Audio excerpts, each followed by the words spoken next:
Assalamualaikum warahmatullahi wabarakatuh. Selamat datang kembali di channel YouTube saya bersama saya Samsu Bahri. Di channel YouTube saya ini saya akan memberikan tutorial lanjutan untuk project C Sharp-nya ya. Kita akan membahas yang namanya adalah variabel. Kemudian apa itu variabel, teman-teman? Jadi ada pengertian di sini.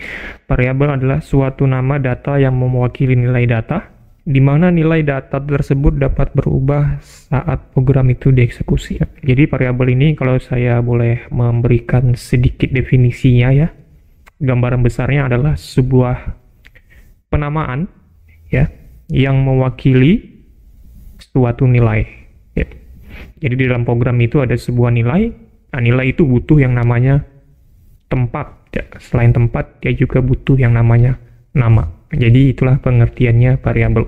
Nanti di variabel itu tempatnya pun akan disesuaikan ya.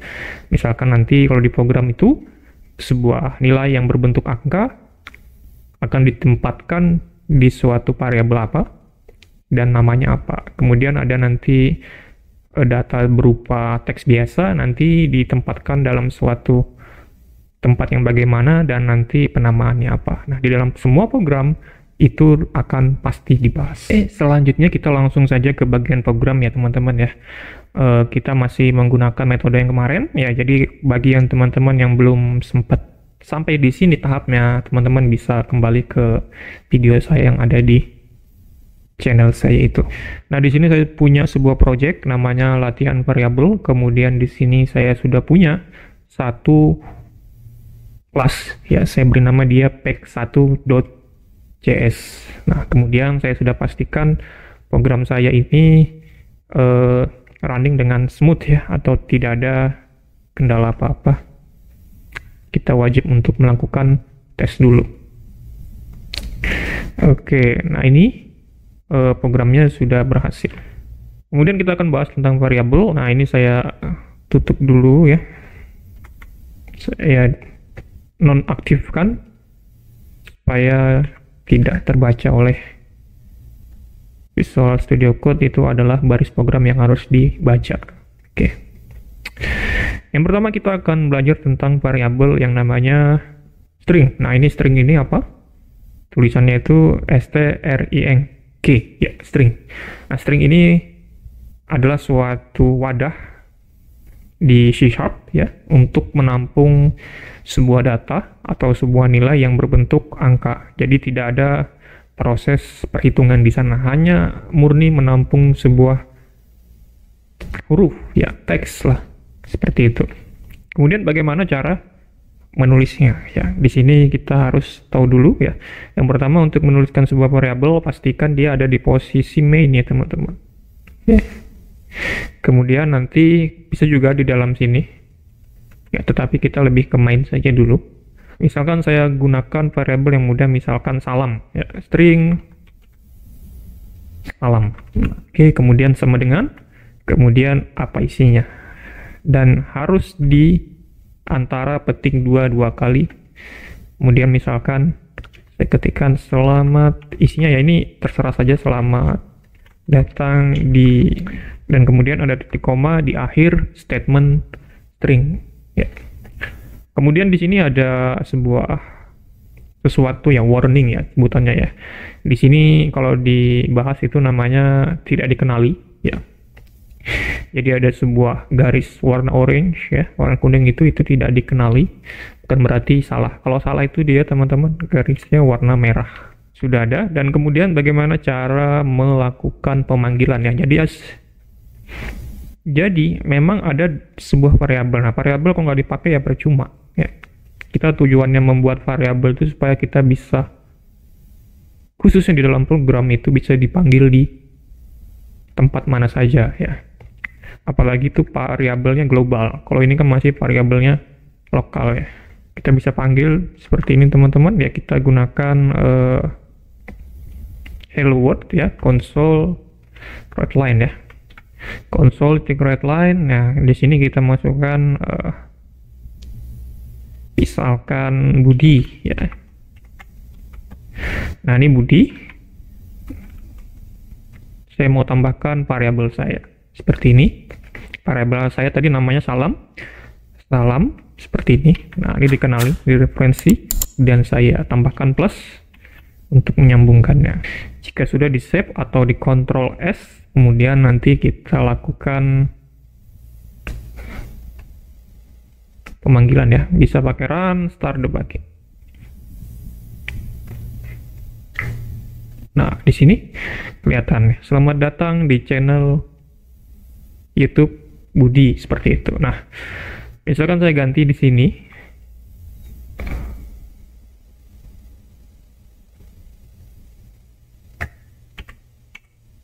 nah, saya hilangkan, tidak pakai channel, saya langsung jalankan kembali, nanti hasilnya yang berbeda. Selamat datang di YouTube Budi. Nah, jadi maksud dari variabel ini adalah kita bisa panggil dia, kita bisa gunakan dia, atau kita bisa lakukan proses dirinya dengan dinamis ya. Artinya tidak perlu mengubah di statement yang seperti ini ya. Takutnya kenapa? Takutnya nanti ketika nanti ada sebuah baris code atau sebuah pernyataan yang selalu membutuhkan dia, nanti repot, kita akan gunakan satu-satu, itu jadi repot ya. Semoga bisa dipahami lah. Nah, yang kedua ada yang namanya integer ya.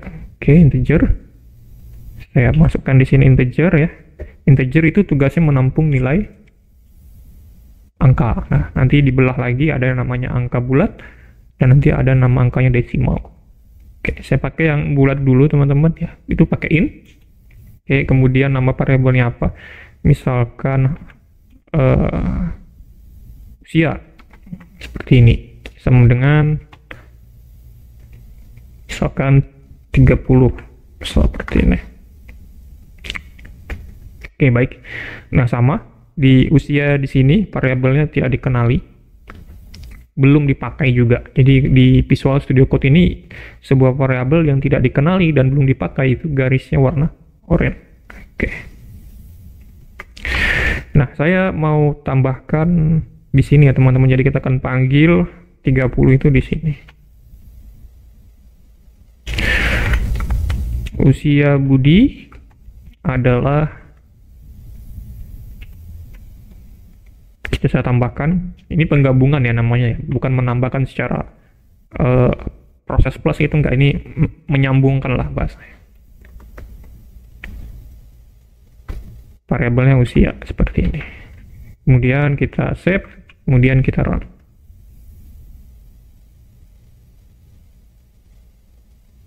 Nah, usia Budi adalah 30.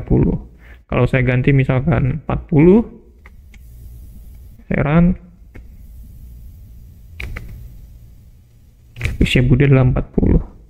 Oke, jadi nanti mau dimanapun ketika nanti ada pernyataan variabel usia, nanti itu nilainya pasti 40 teman-teman. Selama nanti tidak ada proses yang merubah nilai itu di tengah-tengah code-nya ini. Lalu ada variabel yang namanya konstan teman-teman ya. Jadi konstan itu kalau dalam matematika adalah nilai yang pasti tetap, tidak boleh dirubah. Kalau dirubah nanti dia bakal error aplikasinya itu atau sebuah perhitungannya. Oke, saya misalkan pengen buat variabel const, ini ada const, kemudian ada tinggi, kemudian saya kasih nilai dia misalkan 170 seperti ini.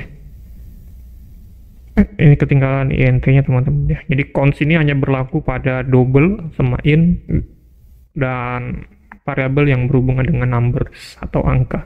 Kemudian, nah, tinggi di sini tidak bisa dirubah teman-teman ya. Tinggi kemudian sama dengan tinggi plus 1 teman-teman, atau plus 10 lah. Nah, di sini kan error teman-teman. Kenapa? Karena ini konstanta dan ya ini variabel yang tetap tidak akan bisa dirubah. Ataupun teman-teman cuma pakai begini saja tidak bisa ini. Tinggi sama dengan 50 misalkan, atau 180. dirubah. Tidak bisa teman-teman, ini error. Ya. Berbeda dengan usia. Jadi usia sama dengan tadi 40 sekarang jadi 50. Nah, ini tidak error teman-teman ya. Ini error kenapa? Karena ini dia lagi-lagi saya ucapkan itu dia dideklarasi sebagai cons. Cons itu sebuah nilai yang tidak bisa dirubah. Kita hanya boleh pakai tapi itu tidak boleh dirubah. Itu makna dari konstanta atau di sini cons. Oke, kemudian ada namanya variabel masih di angka ya. Itu namanya desimal, kita harus pakai yang namanya double. Kemudian kan misalkan ini nilai ujian, misalkan saya beri nama dia nilai ujian sama dengan 75,80 misalkan seperti ini. Nah, oke. Yang pertama nilai ujiannya belum dipakai ya, masih tidak dikenali. Kemudian ini ada tanda merah, komanya ini salah, dia harusnya pakai titik ya.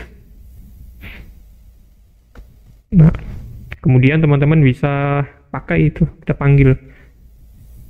Oke, usia Budi adalah usia. Mungkin kita rubah saja biar nggak repot. Saya kasih di sini nilai ujian. Kemudian saya coba jalankan.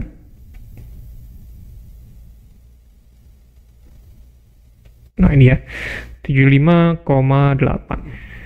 Kemudian teman-teman ya, bagaimana kalau kita ganti ini dengan in? Nah, ini error teman-teman ya, error. Oke, jadi merah. Ini harus tidak bisa digunakan karena apa? Karena in sekali lagi untuk nilai yang bulat dan double itu untuk nilai yang desimal. Ya. Selanjutnya untuk variabel tanggal ya teman-teman ya, tanggal atau date and time ya. Date and time kita awalnya harus masukkan date time. Nah, begini teman-teman. Nah, kemudian nama variabelnya misalkan sekarang. Oke. Kemudian sama dengan date time titik now teman-teman. Ini salah, saya coba taruh di atas saja ya.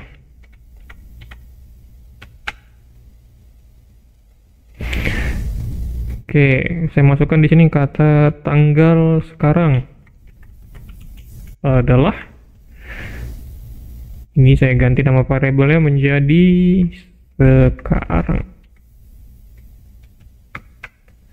Kita coba jalankan.